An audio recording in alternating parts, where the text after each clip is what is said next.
روایات میں آتا ہے کہ عیسیٰ علیہ الصلوۃ والسلام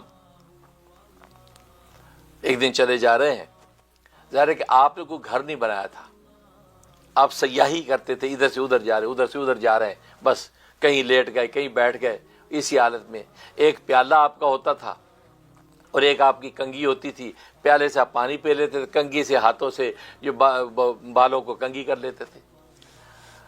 اب ایک دن چلے جا رہے ہیں، کسی شخص کو دیکھا تو وہ کسی چشمے پہ بیٹھا، یہ اس طریقے سے پانی پی رہا ہے، یہ ہتھیلیاں کر کے، یہ چولہے سے پانی پیا تو دیکھا غور سے، کبھی پانی تو یوں بھی پیا جا سکتا ہے، یہ پیالے کا وبال میں نے کیوں رکھا ہے، پیالہ پھینک دیا، پانی تو یوں بھی پی سکتے ہیں، یہ بنا بنا پیالہ اللہ نے، یہ شاہی پیالہ ہے، شاہی پیالہ اللہ نے دے رکھا ہے۔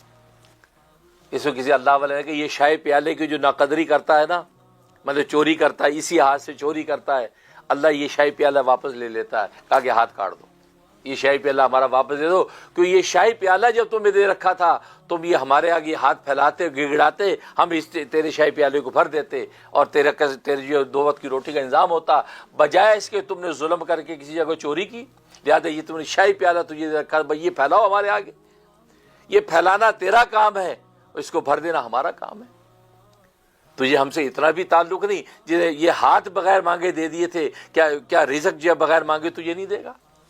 لیکن تو ہاتھ تو اٹھا، تو شاہی پیالے کی ناقدری کے نتیجے میں ہاتھ کاٹ دیے جاتے ہیں، شاہی پیالہ اللہ واپس لے لیتے۔ تو خیر، تو حضرت عیسیٰ علیہ السلام فرمایا کہ اچھا یہ تو یوں بھی پانی پیا جا سکتا ہے، پیالہ پھینک دیا، یعنی آپ کا زہد کا عالم یہ ہے۔ اس کے بعد آگے چلے جا رہے ہیں، کسی کو دیکھا وہ اپنے ہاتھ کی انگلیوں سے بالوں کو کنگھی کر رہا ہے، داڑھی کو، بالوں کو۔ آپ نے سوچا کہ بھئی یہ کنگھی تو یہ انگلیوں، یہ بنی بنائی کنگھی اللہ نے دے رکھی ہے، یہ کنگھی کا بوال کیوں رکھا ہے، کنگھا بھی پھینک دیا، یہ حالت تھی۔ اور کبھی ایک جگہ چھوٹے وہاں لیٹ گئے، اس جنگل میں، اس گھاس کے، اس درخت کے نیچے، یہ آتی۔ تو حضرت نے ایک دن فرمایا دیکھو ہمارا کیا حال ہے کہ ہمارا اپنا کوئی گھر بھی نہیں ہے۔ تو حواری تڑپ گئے، کہا کہ حضرت آپ حکم فرمائیے، ہم آپ کے لیے گھر بنا دیتے ہیں۔ کہا بنا سکتے ہو، اس کے لیے تو پیسہ چاہیے۔ کہا جی پیسے کی کمی نہیں ہے۔ جہاں بھاگے گئے اور جا کے بوریاں بھر کے پیسے لے کے رکھ دیا، لو بھائی حضرت یہ پیسہ، حکم فرمائے۔ کہا کہ لیکن میں جہاں کہوں وہیں بنانا۔ کہ جی بات فرمائیے کہاں بنانا ہے؟ چلے حضرت دریا کے کنارے پہ گئے، کہا کہ وہ دریا کے جو نظر آ رہا ہے یہ دریا، اس کے بالکل سینٹر میں بنا۔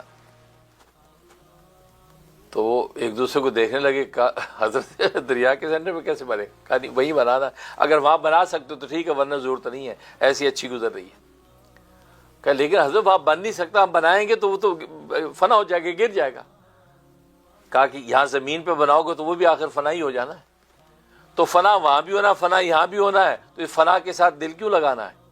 پھر بنانے کی ضرورت کیا ہے؟ اللہ اکبر، بھائی یہ کہنا تھا، ہماری تڑپ تڑپ کے رونے لگے۔ کہا کہ واقعی زہد کا جو سبق دیا ہے، آج ہم اس گھروں سے دل لگا لیتے ہیں، یہ محلات بھی اگر بنا لیے تو فانی ہیں، گر انہوں نے بھی جانا ہے، دریا کے اندر بنائے تو گر اس نے بھی جانا ہے، کس نے پہلے گرنا کسی بعد میں گرنا سبھی نے ہے، اس سے دل کیا لگانا؟ تو دین اسلام بھائی یہی کہتا ہے، ہاں اگر بنا بھی لیا تو دل نہیں لگانا، دل آخر سے لگانا، کیونکہ وہ باقی رہنے والی چیز۔ تو یہ نصیحت تو دین اسلام ضرور کرتا ہے کہ تکوینی نظام ہو یا تشریعی نظام ہو، اس میں نصیحت تو ضرور کرتا ہے کہ یہ دنیا فانی ہے، دنیا کے لیے اتنا کرو جتنا دنیا میں رہنا ہے، اس سے زیادہ کرو گے تو وقت کا ضیاع ہی ہے، کسب معاد تمہارا متاثر ہوگا۔